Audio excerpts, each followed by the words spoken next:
دیکھیں ہم میں سے ہر کوئی کامیابی کا طلبگار ہے. کسی کے لیے بزنس کا پروفٹ کامیابی ہے، کسی کے لیے ایگزام میں ٹاپ کرنا کامیابی ہے، کسی کے لیے اسکالرشپ لینا کامیابی ہے، ٹھیک ہے، کسی کے لیے ایپل، مائکروسافٹ، بڑی کمپنیز میں جاب لینا کامیابی ہے.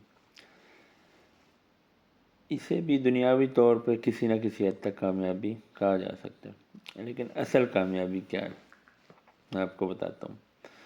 فمن زحزح عن النار وادخل الجنہ فقد فاز، کہ جو جہنم کی آگ سے بچا لیا گیا اور جنت میں داخل کر دیا گیا وہ حقیقی کامیاب. اصل کامیابی یہ ہے. اب مسئلہ کیا ہے کہ ہم نے دین کو ایک سائیڈ ہسل کی طرح رکھا، بلکہ اس سے بھی شاید کم درجہ دے ہوا ہے. بس وہ کبھی کبھار نماز پڑھ لیتے ہیں، کبھی کبھار جمعہ پڑھ لیتے ہیں، اور کئی لوگ جو ہیں ان کا سیزنل دین ہے کہ ہر رمضان میں جو ہے وہ بھی صرف فرض نماز تک، یا پھر بس عید پڑھ لی، ٹھیک ہے، اس حد تک. اور کوئی بھی کام کرنا ہے تو اس کے لیے مولوی صاحب رکھے ہوئے ہیں جناب، انہوں نے باقی سارے کام نپٹا دینے. بھائی اس کا بڑا نقصان ہے آپ کو. دیکھیں ہم میں سے ہر بندہ چاہتا ہے کہ وہ جنت میں جائے، لیکن کیا بات ہے کہ ہم نے وہ کیا کہتے ہیں کبوتر کی طرح آنکھیں بند کر رکھی ہیں کہ آنکھیں بند کرنے سے وہ بلی بھاگ جائے گی.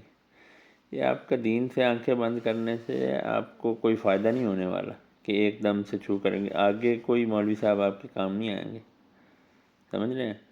تو کیوں نہیں آپ جاتے ان علماء کے پاس، ان مولوی صاحب کے پاس کہ آپ خود سیکھ لیں. اور میں آپ کو بتاؤں اس کامیابی کی، جنت میں انٹری کی اور جہنم سے بچنے کی سب سے بڑی گارنٹی توحید ہے. توحید، اللہ کو ایک ماننا.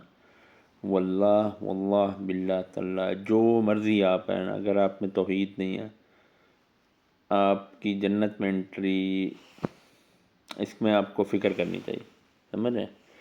اس کی وجہ کیا ہے کہ اللہ نے 2 مرتبہ قرآن میں فرمایا، ایک بار بھی اللہ کہہ دیں کافی ہے، 2 بار ان اللہ لا یغفر ان یشرک بہ ویغفر ما دون ذلک لمن یشاء. اللہ جو چاہے گا معاف کر دے گا، لیکن شرک اللہ کبھی نہیں معاف کرے گا. یہ 2 بار سورہ نساء میں آیا، سمجھ رہے ہیں؟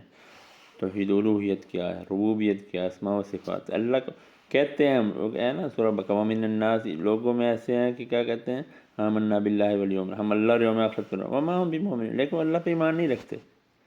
کیا وجہ ہے کہ ان کو مطلب اپنے آپ پر تو اپنے آپ میں وہ اللہ پہ ایمان رکھ لیں لیکن حقیقت میں نہیں رکھ رہے. تو کیوں نہیں ہم سیکھتے توحید؟